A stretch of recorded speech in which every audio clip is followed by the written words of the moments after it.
Arkadaşlar bakın, şeritlerimin hepsini tamamladım. Bunların resimlerini tek tek çekeceğim ve videonun içinde paylaşacağım.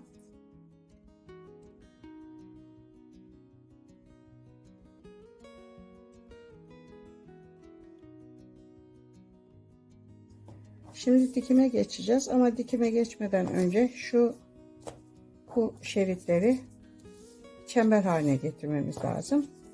Çember haline getirmek için şöyle yapıyordum. Şu son taktığım kağıdın katını açıyorum. Son taktığım kağıdın katını açtım arkadaşlar. Bunun ikisini yakaladım. Şöyle hafif kıvırdım.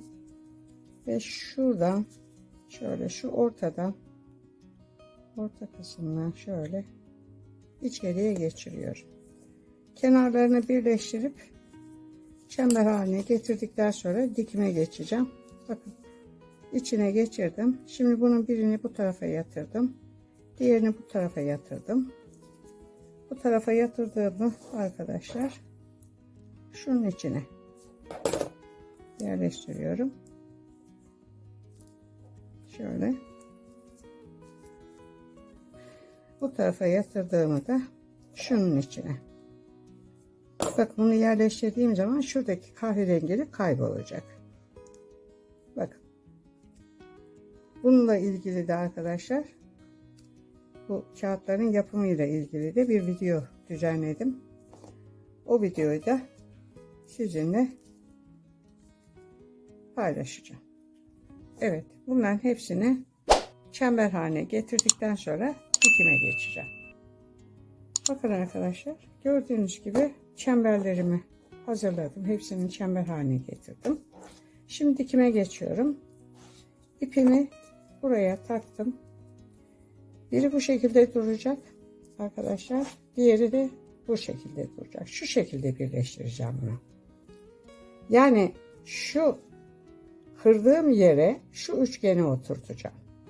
Ki şu aradaki boşluklar üçgen olacak arkadaşlar. Öbüründe paralel kenar olmuştu.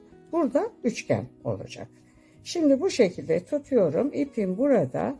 Şuradan şöyle geçiyorum. Bakın. Şöyle geçiyorum. Şu tarafa çıkıyorum.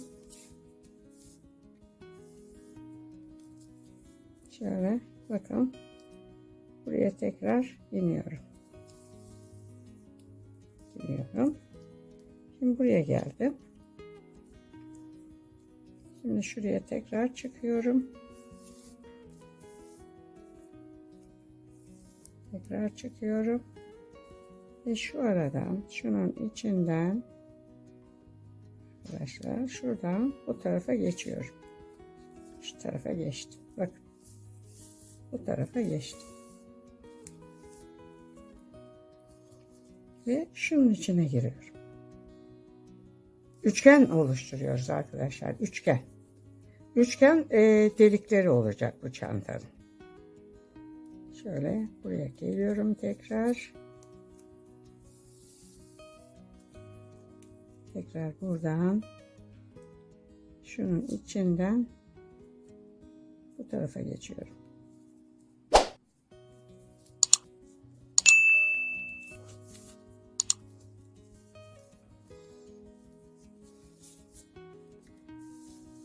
Evet. Bakın, gördünüz mü? Üçgen oldu burası. Şimdi buradan arkadaşlar şu tarafa geçiyorum. Şunun içinden buraya geçtim. Buraya geçtim. Bunun içine girdim.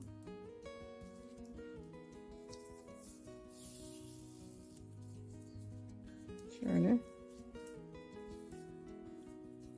Bunun içi astarlı olacak arkadaşlar. Bunu da astarsız bırakabilirdim ama şimdi ikisi de böyle file çanta diye yazarsam YouTube kabul etmiyor. İsim farklı olsun diyor. Onun için de ben mecburen astarlı demek zorunda kaldım. Böyle olunca astarlı deyince mecburen bunun içine bir astar koyacağım. Yoksa bu da file çanta olarak rahatlıkla kullanılabilir.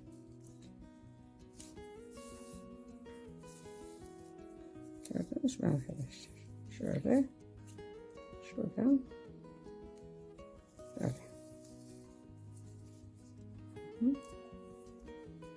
Şöyle geldim.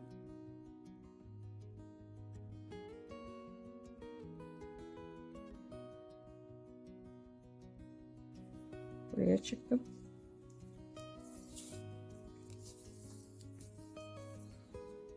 Buradan tekrar buraya girdim. Ve buradan tekrar buraya geçtim. Bakın arkadaşlar. Böyle üçgenler olacak.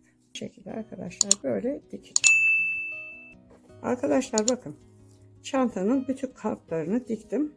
Şu kısım ağız kısmı oldu. Dediğim gibi ağız kısmını düz yaptım.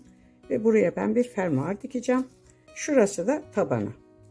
Arkadaşlar taban, ayrıca bir taban yapmıyoruz. Hani file çanta olduğu için. Burası alt kısmında delikli olacak. Çünkü ben bunun içine astar dikeceğim. Şimdi çantamı ben şu şekilde tutuyorum arkadaşlar. Şu kısımlar bakın şöyle, yani benim verdiğim ölçüye göre şu kısımlar böyle tepe olacak.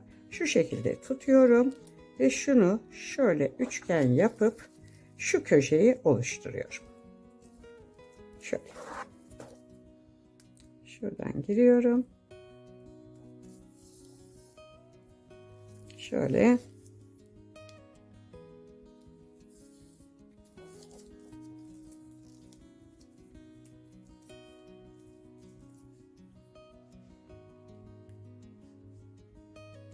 Bu şekilde.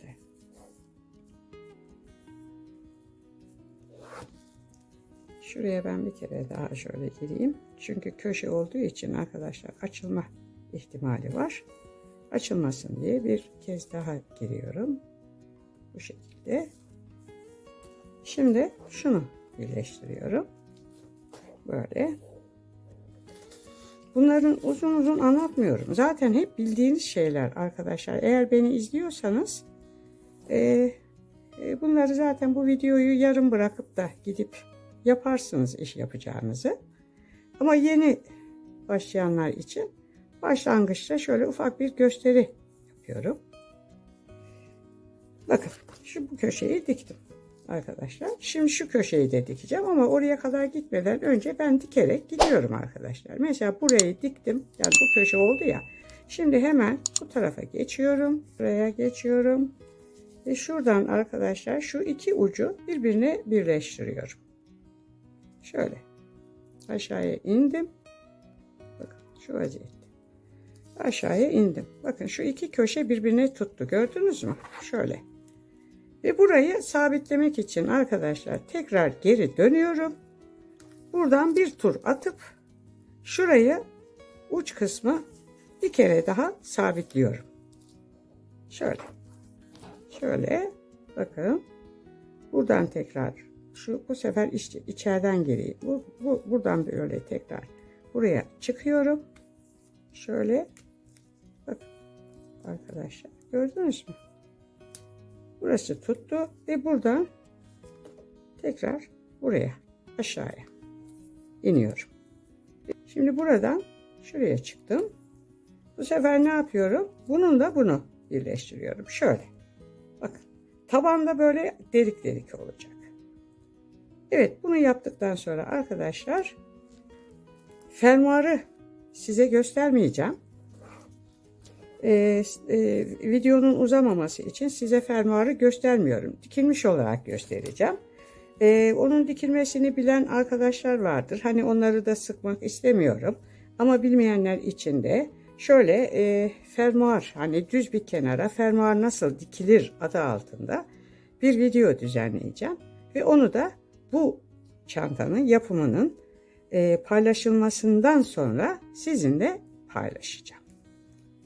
Evet arkadaşlar, şimdi bu kısmı böyle, bu tabanı bu şekilde böyle buraya kadar dikeceğim. Sonra dediğim gibi şuraya fermuarımı hazırlayacağım. İçinin astarını dikeceğim ve sizlere veda edeceğim.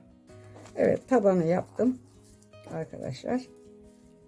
Şu şekilde fermuarını diktim. Fermuarını diktikten sonra da içine böyle astar yaptım ve astarlı file çantam burada sona ermiş oldu. Şu fermuarla ilgili bir ayrıca video düzenledim. O videoyu da sizlerle bu çantanın yayınının bitiminden itibaren paylaşacağım. Yapan yapmıştır. Yapamayanlar da o videoma da göz atarlarsa bu düz bir kenara fermuar nasıl dikilir öğrenmiş olurlar. Evet arkadaşlar, çantamın yapımı burada sona erdi. Videomu beğenmeyi, kanalıma abone olmayı unutmazsanız mutlu olurum. Bundan sonraki videolarda görüşmek üzere. Hoşça kalın.